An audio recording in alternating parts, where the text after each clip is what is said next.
There's been clamoring by America that they are killing Christians in Nigeria. Okay, it is not innocent. It is not innocent.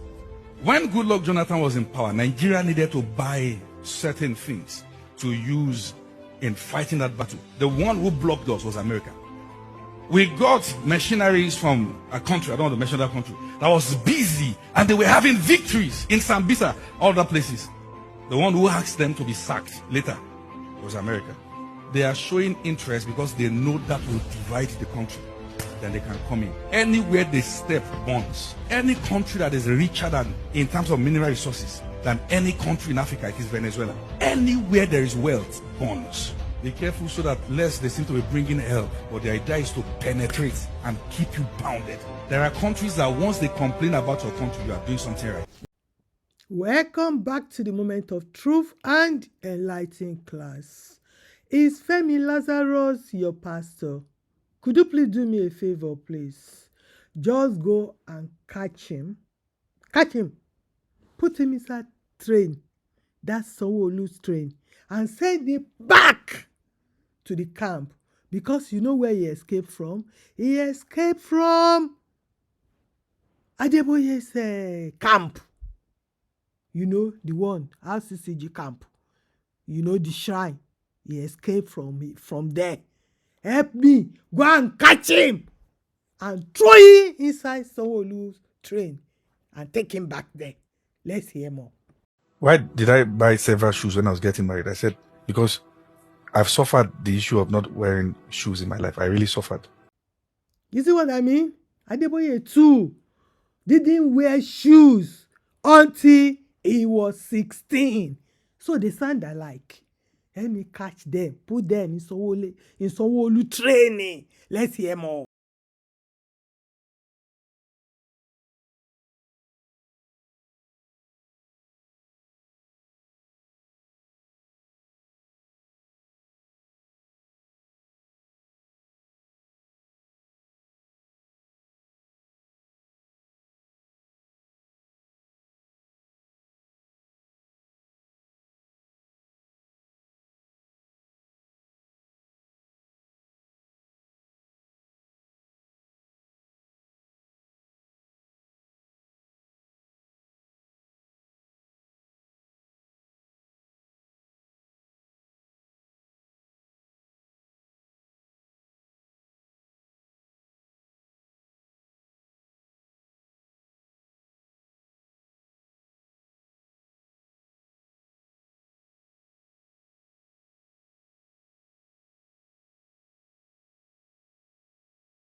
Somebody who has shown you something.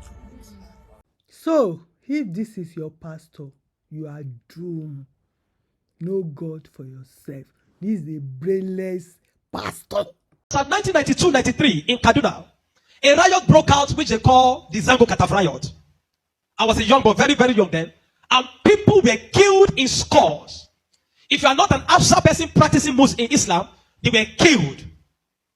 Especially if you are from the southern part of Kaduna, the tribes from the southern part of Kaduna, they were massacred. It was called the Zango Kataf riot. And if the next thing they do is to burn churches, kill Christians, and then if they are done with that, then they focus on businesses that is for Igbo people, Igbo-owned businesses, and they destroyed it. I grew up knowing that Christians are an endangered species in Nigeria. In the year 2000, when the Sharia riots, how many of you have heard of the Sharia riot? Hundreds of thousands of people were killed in Kaduna. I can remember vividly that we had to defend our house from people. They brought some Fulani boys and they faced our house. They were shooting arrows. They were stoning our zinc. They spot our zinc, shooting arrows. Even though I was a Muslim then. Even though my father was a Muslim then. But because majority of the people in our compound were Christians, so they were willing to destroy every one of us because we're living with Christians. I can remember a particular church in Mando, for those that know Mando, in Kaduna, called Chapel of Redemption. That church was destroyed.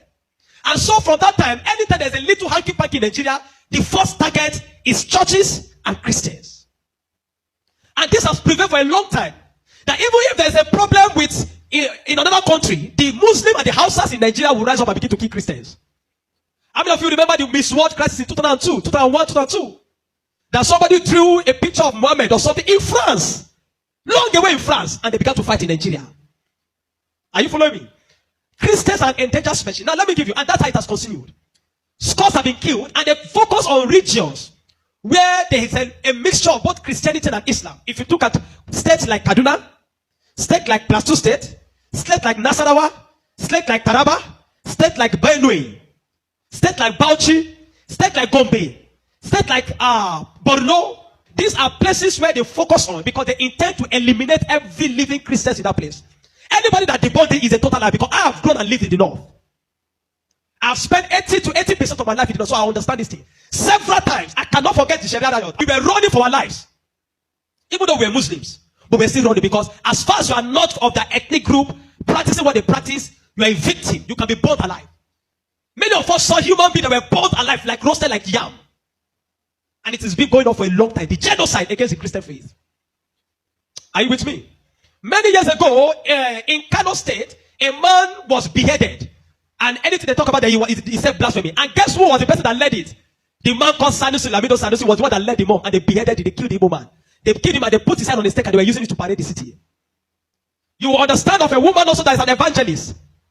Evangelist Eunice that was preaching about 2016 or 18 in Abuja. And they killed her. We cannot talk about a young girl called Deborah Samuel that was killed. I schooled in Jos, and for years, the people of Plateau have been massacred. Riot breaking out every single time. The world that the moment anything happens, the next people that are victims are Christians. And it is unfortunate that all these years the government have not been able to do anything about it. But the agenda is deep. Are you with me this morning? Why am I saying? Because I don't want us to be an ignorant people. If we are ignorant people, they will control the narrative.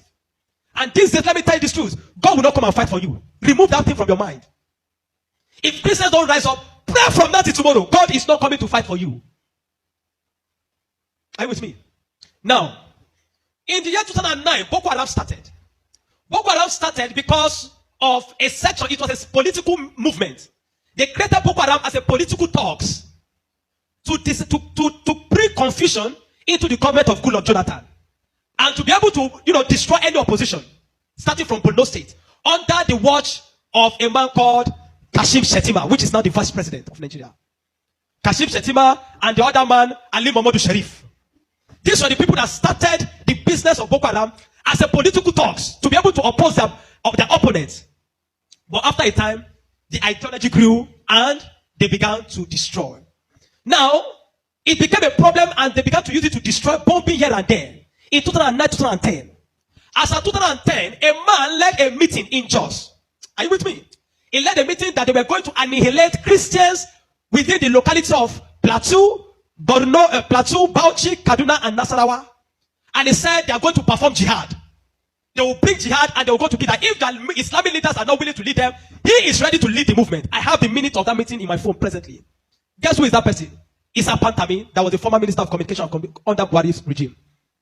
And several times, these are people that are terrorist sympathizers. And that is why the Nigerian army has not been able to win the war against the terrorism. Because the terrorists have infiltrated the Nigerian ranks, the army ranks, so they cannot win the war. That said, Osama bin Laden was a better Muslim than he is. He was sad when Osama bin Laden was killed. And he has said it several times that Boko Haram should not be killed. He said they are their Muslim brothers. How do you win a war against terrorism? When there are people high in government that are sympathizers to terrorism, how do you win that war? Now, there are 4 categories of insecurity or people that are causing insecurity. Number 1, you have Boko Haram.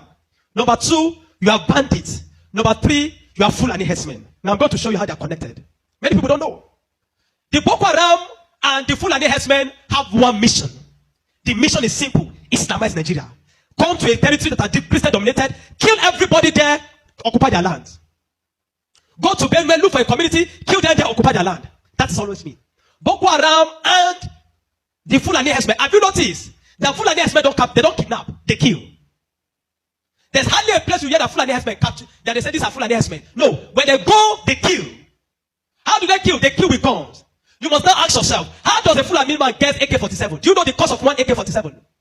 One AK-47 is over $1,000 something. Where will a Fulani man be able to get one AK-47? Are you with me? And now, so you will know that there are people that are sponsoring this movement. then the Boko Haram and the Fulani, they go about Christian-dominated areas. You will understand that when this terrorism started in Nigeria, that only people that were killed were Christian churches. You will not hear that they kill anyone. It is Christians and churches. I remember in Kaduna then, that churches began to look for security men to guide their churches in every service day. Otherwise, you can be in church and then the next is boom, everybody dies. And churches that don't have money to hire soldiers began to use some of their members. I was a member of the security team in my church in Deeper Life in Kaduna in 2010. Because we don't stay in the church. Once I come to the church in the morning, we stay outside, moving around patrolling, because anybody can come and drop anything. So when Boko Haram started, the majority of Muslims, the Hausa, Northern Muslims, the Hausa, they were happy. I know of people that were celebrating it. If you see them crying today, I'll tell you why. At the initial beginning of this thing, they were happy celebrating the killings of Christians. They said they are purging Nigeria of RNA. It was majorly on Christians and Christian-dominated areas. But when it comes to 2014, the man Buhari and APC that wanted to overthrow the government of Jonathan, by all means, decided to employ mercenaries from Niger, from Chad, from all those Fulani, from other African nations where they're Fulani, and they brought them into Nigeria. What was the goal? The goal was that if Jonathan does not concede defeat in the election, they were going to rain hell on Nigeria. So they brought in these mercenaries and they equipped them with rifles, the El-Rufais, the Buharis. Are you with me? The El-Rufais, the Buharis. Every one of these people called APC, they brought in mercenaries and armed them in the bushes and told them to wait. The moment Jonathan did not concede defeat in the election, they were going to start. But unfortunately for them, Goodluck knew of the assignment.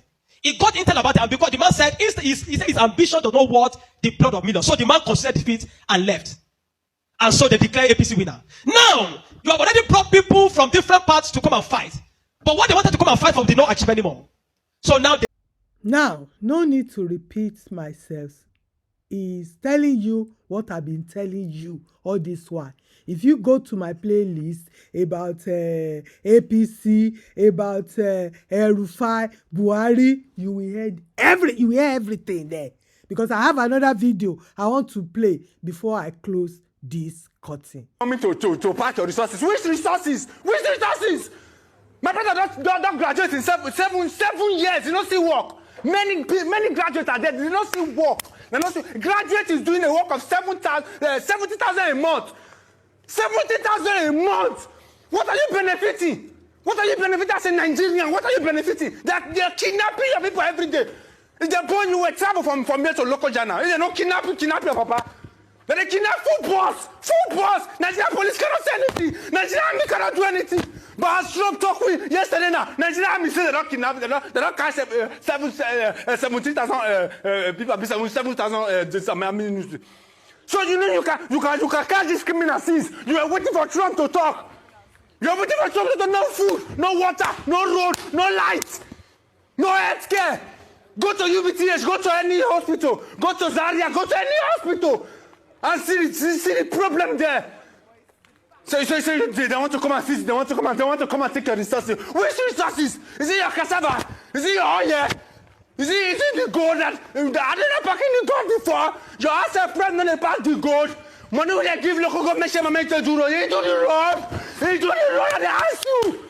You're making math in comment section that they want to pack your resources. Which resources do you have?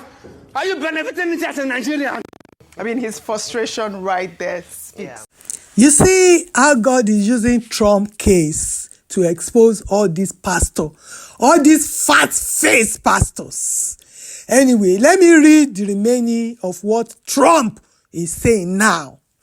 U.S. President Donald Trump has issued a bold warning to Nigerian President Bola Ahmed Tinubu, declaring that the United States has the capability to capture him alive within 24 hours without his own security personnel realizing what happened.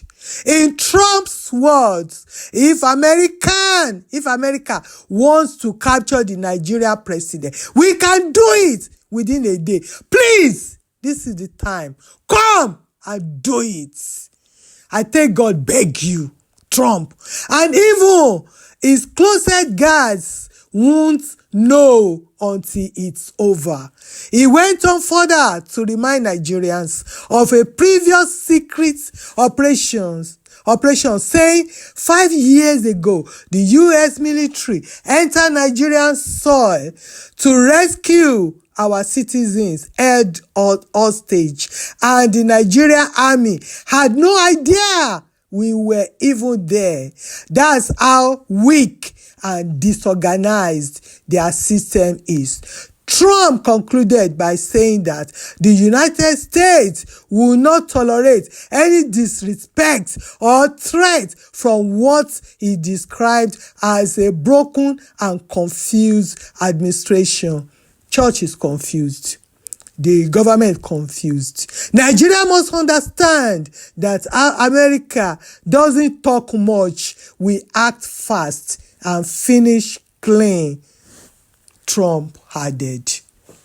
You see your life, all of you making noise. People are frustrated. You see that young comedian, everybody talking. I will show you more, but not in this video because this video is already too long. I will see you on my next video. Bye for now.